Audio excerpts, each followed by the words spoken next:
The blood on his hands wasn't his own. Jae-won Park stood in his penthouse bathroom, watching crimson swirl down the marble sink.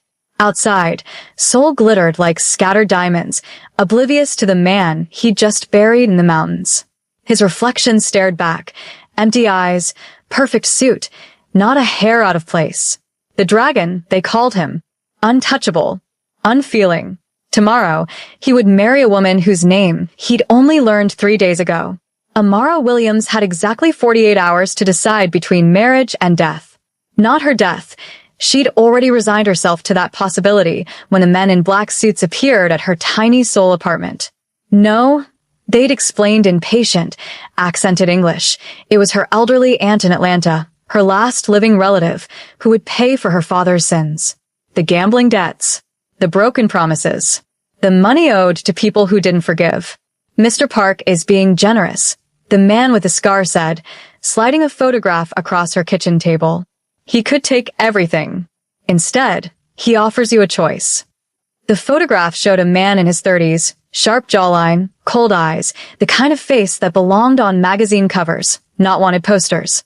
Though she suspected both existed. Marriage or blood debt. You have 2 days. Amara's hands trembled as she picked up the photo. I don't understand. Why would he want to marry me? He doesn't even know me.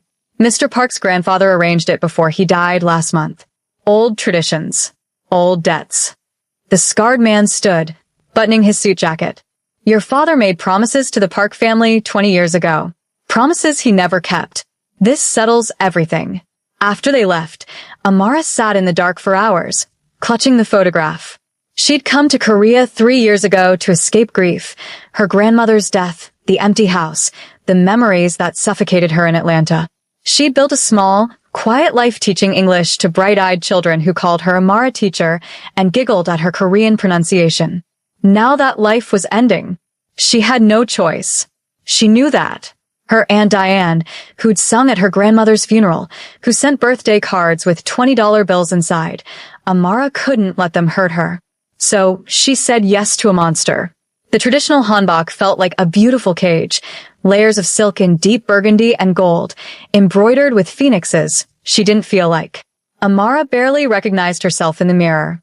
The wedding coordinator, a severe woman named Mrs. Choi, had transformed her dark skin into a canvas of pearls and subtle makeup, her natural hair swept into an elegant updo adorned with jade pins. Beautiful, Mrs. Choi said, though her smile didn't reach her eyes. Mr. Park will be pleased. Will he? Amara wanted to ask. Does it matter? The ceremony blurred together. Hundreds of faces she didn't know, whispers in Korean she couldn't understand, the weight of judgment from every direction. She felt their stares, heard the barely concealed shock. A black woman, an American, an outsider marrying into one of Korea's most powerful families. Though family was a gentle word for what the Parks really were. Jae-won stood at the altar in traditional hanbok, all black except for gold threading that caught the light like dragon scales. When she reached him, he didn't smile, didn't frown. His face was a perfect mask as he took her hand, his touch surprisingly gentle, almost careful.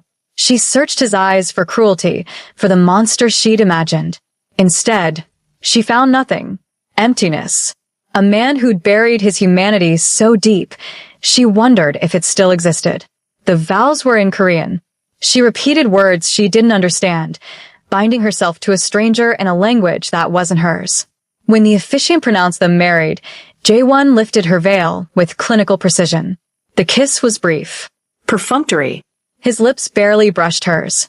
The crowd erupted in applause that sounded like a funeral dirge.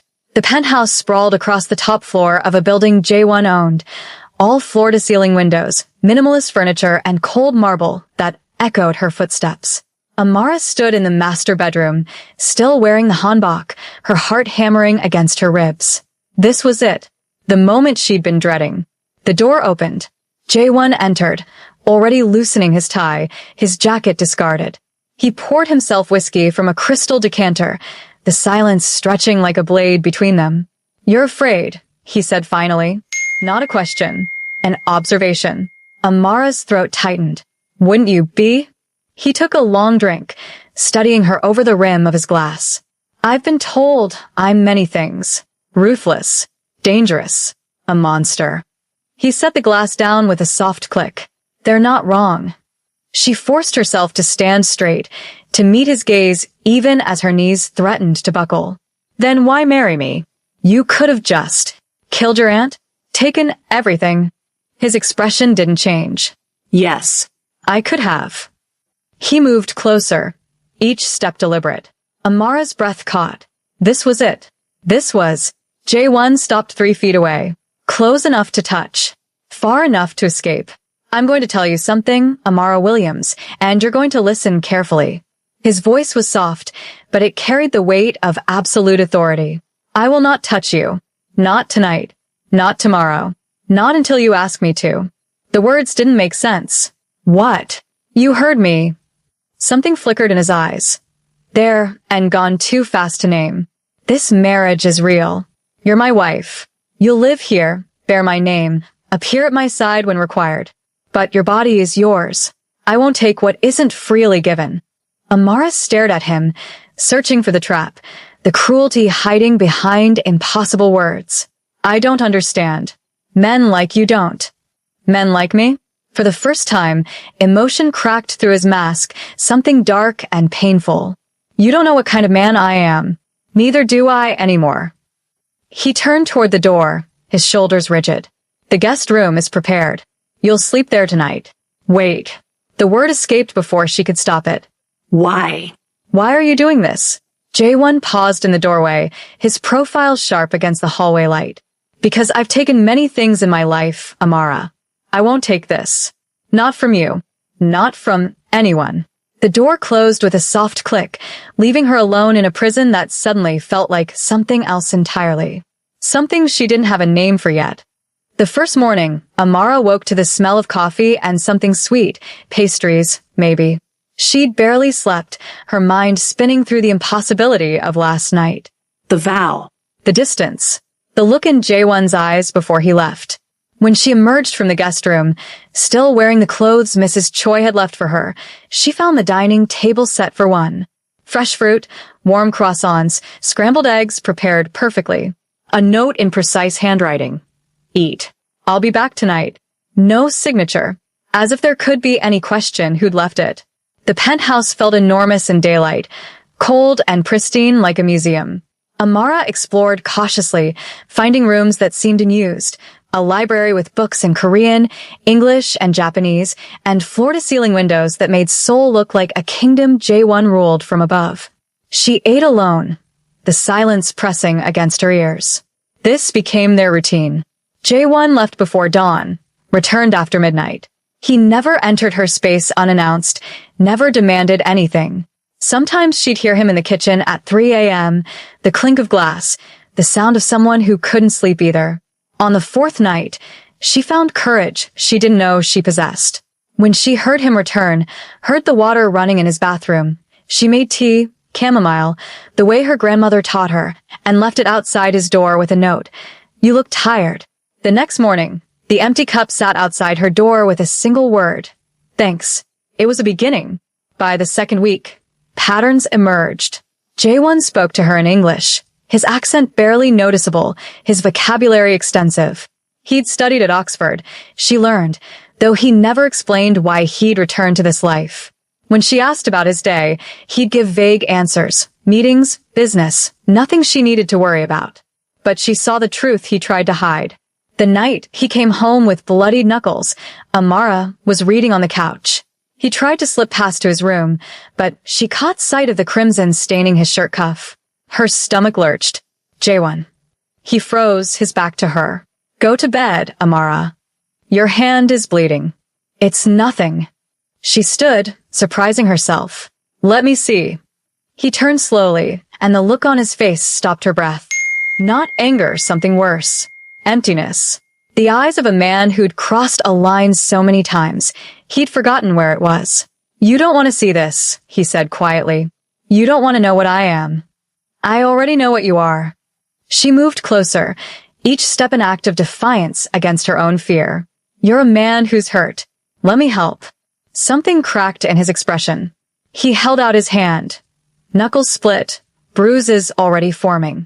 Amara led him to the kitchen, pulled out the first aid kit she'd found days ago, and began cleaning the wounds with steady hands even as her heart raced.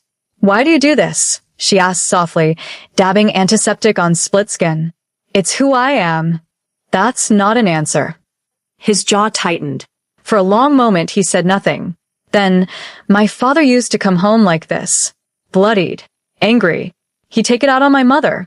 Every time." His voice was hollow, distant. "I swore I'd never be like him. I'd never hurt someone weaker. So I built an empire where I'm always the strongest, where no one can hurt the people I'm supposed to protect." Amara's hands stilled. "Is that what I am? Someone you're protecting?" His eyes met hers, really met them for the first time since the wedding. "I don't know what you are yet." The honesty in those words struck deeper than any lie could have. Meeting Ji-hyun changed everything. Jae-won's sister arrived unannounced on a Saturday morning, bursting through the penthouse door with the energy of a summer storm. She was 23, beautiful, and utterly unbothered by her brother's reputation. "So you're the wife." Ji-hyun circled Amara like an art critic examining a sculpture. "You're prettier than the rumors said. And taller. Do you play basketball? Everyone asks me that about tall women. It's so annoying." Ji-hyun. Jae-won's voice carried a warning, but his sister ignored him completely. "Oh, stop being scary. She's family now. I'm taking her shopping." "No, you're not." "Yes, I am. She needs friends, Appa. You can't keep her locked up here like Rapunzel. Though you'd make a terrible prince. Too grumpy." Watching them bicker, Amara saw something she hadn't expected, Jae-won being human. Exasperated, protective, but undeniably caring. When Ji-hyun looped her arm through Amara's and declared they were leaving with or without permission, Jae-won's resignation was almost comical. "2 bodyguards," he conceded. "And you're back by 6. Ji-hyun stuck out her tongue at him. In the boutiques of Gangnam, surrounded by luxury Amara couldn't fathom, Ji-hyun revealed pieces of Jae-won's past. How he'd raised her after their mother died. How he'd kept her away from the family business, paid for her art degree, threatened any man who looked at her wrong. "He's scary, but he's good," Ji-hyun said, holding up a dress against Amara. "He just forgot how to show it to anyone except me. Until you." "I don't think he shows me anything," Amara protested. "Are you kidding? He made breakfast for you. Appa doesn't cook. He has people for that. But he learned to make your coffee exactly how you like it, I asked the staff. He watches you when you're not looking. He smiles at his phone when you text him about your students." Amara's heart stuttered. "He does? You're changing him already. I just hope you're brave enough to keep going." That night, Amara started learning Korean in earnest, not just survival phrases, but real language. She wanted to understand the phone calls, the muttered conversations, the world that shaped him. When Jae-won discovered her study materials, his surprise was unguarded. "You're learning? I live here now. I should understand what people are saying." Something softened in his face. "Say something." She took a breath. "You're kinder than you think." The words hung between them, heavy with meaning. Jae-won stepped closer, close enough that she could see the gold flecks in his dark eyes, smell his cologne mixed with something uniquely him. "Be careful, Amara," he said softly. "Learning my language means learning my world. It's not kind. It's not safe." "Neither is loving someone," she whispered, then froze, shocked by her own words. His breath caught. Neither of them moved. The moment stretched, taut with possibility, with everything unspoken between them. Then his phone rang, harsh, insistent. Reality crashed back. Jae-won stepped away, his mask sliding back into place as he answered in rapid Korean. But Amara had seen it. That flash of raw feeling before he remembered to hide. She was learning his language, learning his world, learning, despite every reason not to, that the dragon might have a heart after all. And that terrified her more than anything else. The whispers started at a business dinner Jae-won forced her to attend. Amara wore a black dress Ji-hyun had chosen, elegant, expensive, armor disguised as silk. She stood beside her husband in a private room filled with men in tailored suits, their eyes sliding over her with thinly veiled contempt. "So this is the famous virgin bride," one man said in English, his smile sharp as broken glass. Tell me, Park, does she warm your bed, or is she just decoration? The room went silent. Amara felt Jae-won go rigid beside her, felt the violence coiling in him like a snake preparing to strike. Kim Sang-woo. Jae-won's voice was silk over steel. You should choose your next words carefully. I'm just curious. Kim leaned back, swirling his wine. 3 months married and still no heir? People talk. They wonder if the dragon's losing his fire. If maybe he's not the man we thought he was. Jae-won moved so fast Amara barely saw it. One moment he was beside her.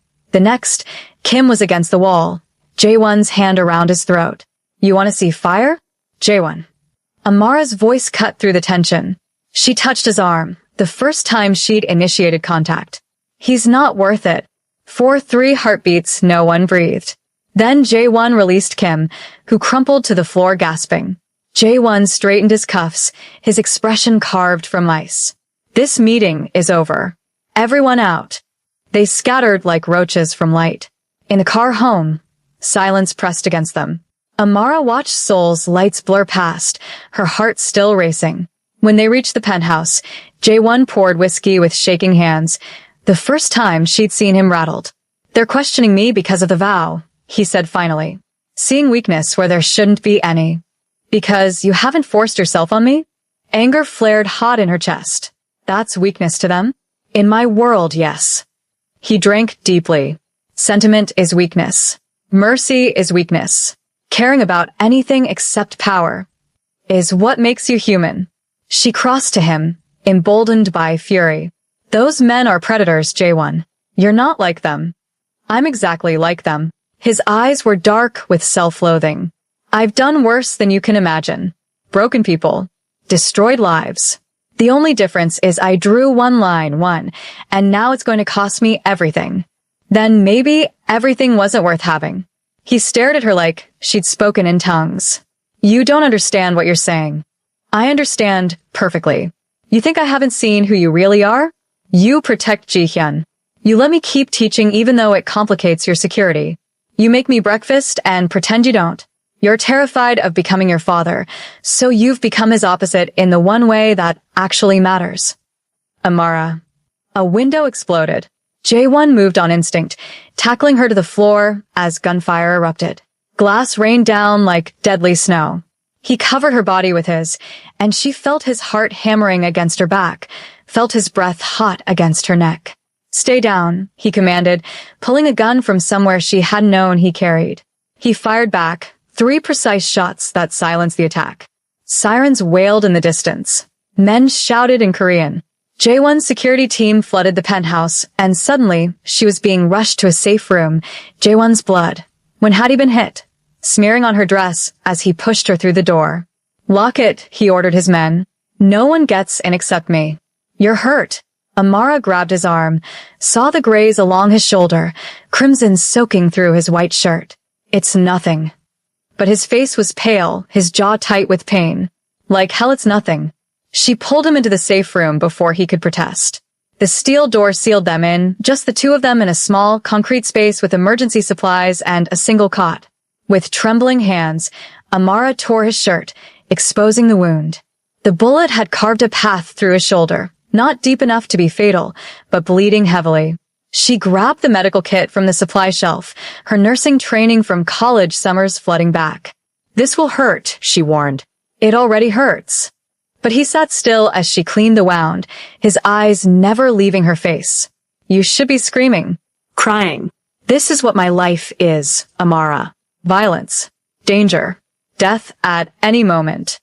And yet you threw yourself in front of me. Her hands were steady now, threading the needle for stitches. Why would you do that if I'm just an arrangement? Just a debt paid. He was quiet while she worked, each stitch pulling skin together. Finally, as she tied off the last knot, because somewhere between the wedding and now, you stopped being an arrangement. Her hands stilled. What am I then? I don't know. His voice was raw, stripped of pretense. All I know is the thought of losing you tonight. He stopped, swallowed hard. I've faced death 100 times. Never been afraid. But tonight, when that window broke, all I could think was that I couldn't let them hurt you. Amara's eyes burned with tears she refused to shed. You could have died. Better me than you. Don't say that. She pressed her hand to his chest, felt his heart beating strong beneath her palm. Don't you dare say that. Why? He covered her hand with his, and the touch sent electricity through her. Why does it matter? Because the word stuck in her throat. Too big, too terrifying. Because you matter. To Ji-hyun. To the people who depend on you. To me. His thumb traced circles on the back of her hand.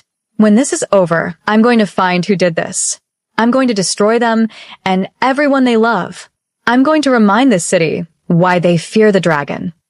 His eyes locked with hers. And you'll see exactly what kind of monster I am. I've already seen it. She didn't pull away. The monster who makes breakfast. Who keeps his promises even when they cost him everything. Who values consent over power. Some monster. Amara. The men who shot at us tonight? They're the real monsters. You're just someone who learned to survive them. Something broke in his expression.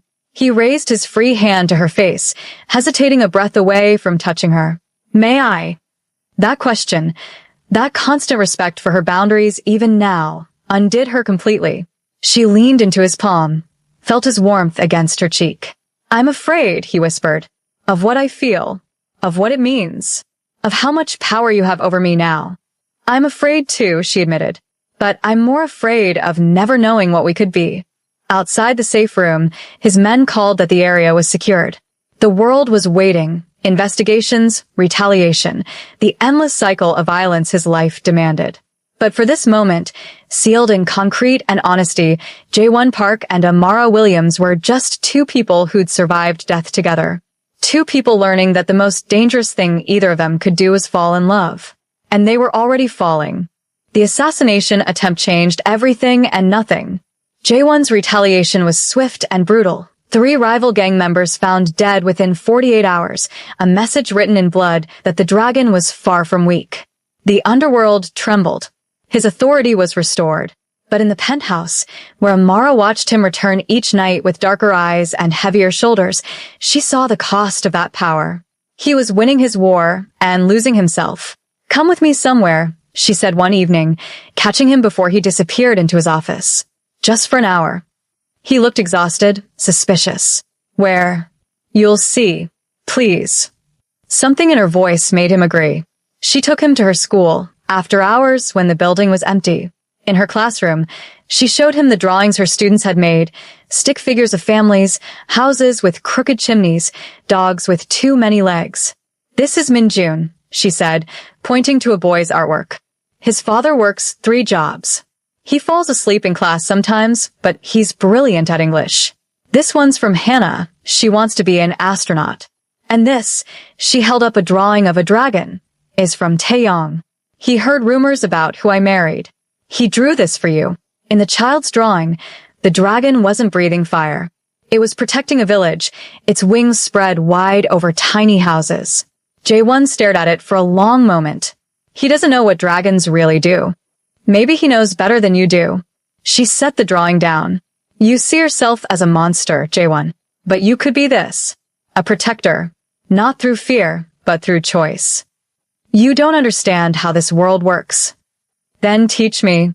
Not the violence. I've seen that. Show me what you're actually protecting. Show me why you can't walk away. So he did. Over the next week, Jae-won took her deeper into his world than he'd ever planned. She met the families he shielded from worse predators, the businesses he kept afloat, the neighborhoods where his presence meant safety instead of terror. She saw the complexity, how his empire was built on violence, yes, but also provided order in a world that would devour the weak without it. She also saw the cost. The young men who died for him, the fear in people's eyes even as they bowed. The cage's reputation had built around any chance of a normal life. I've been thinking, she said one night on the penthouse balcony, souls spread below them like scattered stars. About what Kim said at that dinner. About heirs. Jae-won tensed beside her. Amara. Not like that. Just listen. She turned to face him. You built this empire to protect Ji-hyun. To never be helpless like your mother was. But what happens when you're gone? Does it all collapse into chaos? Or do you build something that can outlast you? What are you suggesting? Legitimacy. Real businesses. Foundations. Things that can't be taken by the next ambitious gangster with a gun. Her eyes held his. You want to protect people? Do it in a way that doesn't require you to keep being the dragon forever. They'd never let me go. The moment I show weakness. Then don't show weakness. Show evolution. She stepped closer. Make them afraid of your ambition, not just your violence. Be the man who transforms the game entirely. He studied her like she was a puzzle he couldn't solve. When did you become so ruthless? I learned from the best. A slight smile. Besides, I'm tired of being afraid every time you walk out that door. If we're going to do this, whatever this is between us, I need to know you'll come home. Is that what you want? For this to be real? Her heart hammered. I think it's been real for a while now. We've just been too scared to admit it. J1 reached for her hand. That simple gesture they'd both avoided for months. His fingers threaded through hers, warm and rough and perfect. I don't know how to do this. How to be someone's husband. How to love without destroying. You've been doing it already. The vow, remember? You gave me choice when you could have taken everything. That's love, J1. The real kind. I'm still dangerous. Still violent. Still the man I choose. She raised his hand to her lips, kissed his scarred knuckles. I'm not asking you to be perfect. I'm asking you to be mine. The word hung between them, mine. Possession and promise and everything they'd been circling for months. Amara. Her name was a prayer on his lips. If I do this, if I let myself fall, there's no going back. I won't be able to let you go. Ever. Good. She pulled him closer, eliminating the careful distance they'd maintained. Because I'm not going anywhere. The vow. I'm asking J1. I'm asking you to stay. Not as the dragon. Just as you. Something shattered in his expression, the last wall crumbling. He cupped her face with both hands, his touch reverent, disbelieving. Are you sure? Instead of answering, she kissed him. Soft at first, tentative, then deeper as months of tension and longing ignited between them. He responded with a desperation that stole her breath, pulling her against him like she was oxygen, and he was drowning. When they finally broke apart, both breathing hard, J1 pressed his forehead to hers. I love you. God help me. I love you so much it terrifies me. I love you too. The words came easy now, natural as breathing, even though you're infuriating and dangerous and have terrible working hours. He laughed, actually laughed, and the sound was beautiful. Come inside with me, please. She took his hand. Yes. That night, the vow was finally broken by choice, not force. And in the darkness of their shared room, J1 Park discovered that surrender could be its own kind of power. That in Amara's arms, he wasn't the dragon. He was just a man learning that love was braver than any violence he'd ever committed. The next morning, J1 began the transformation. He started legitimizing operations, investing in real estate and technology. When rivals questioned him, he didn't respond with bullets. He bought their businesses out from under them. Amara worked beside him, her outside perspective valuable in ways his men's never were. The underworld adapted because J1 gave them no choice. And slowly, the dragon became a myth, a story told to scare children, while the man himself built something that might actually last. 6 months later, at a charity gala Amara had organized, a reporter asked J1 about his infamous wedding vow. He looked at his wife, radiant in red, laughing with donors, and smiled.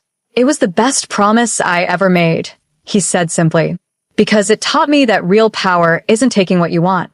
It's being strong enough to wait for what matters. That night, as they slow danced on their balcony with Soul watching, Amara whispered, No regrets? Only that I didn't fall sooner. He kissed her temple. You remade me, Amara. Gave me something worth protecting beyond territory and reputation.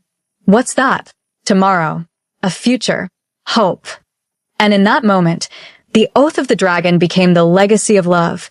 Proof that even in darkness, with patience and courage, two broken people could build something whole.